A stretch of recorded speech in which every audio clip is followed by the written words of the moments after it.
Minister did come at the PNM first with menial jobs and, or become a PNM, do you think this was becoming of the opposition? Is there somewhat of a code of conduct then within the opposition when it comes to these things? Do you think it was appropriate for her to... Well, we talk about a code of conduct within the opposition. We equally need to talk about a code of conduct within the government. Because let us examine what has been happening recently.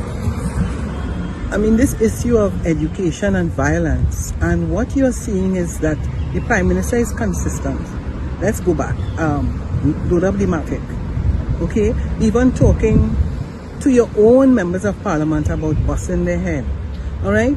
Killing people violently. So we also understand as a country that that's not the type of language people want to use. So at the end of the day, as members of parliament, we all expect that we're going to use a kind of language because the young people are listening, everybody is listening. So and in terms of the process as it relates to simply saying that you want to expel somebody from school, there's a procedure. You go from the principal, the teacher, to the principal, to the chief education officer, to having an investigation. But consistently, not only with this case, but the issue with narco traffickers, the Prime Minister continues to give this impression about being a dictator and ignoring that you have a rule of law and you have a procedure. So there is a procedure to apply if you have a child that has committed some kind of conduct to which there is a breach, and you have, but clearly her position is that, you are expelled.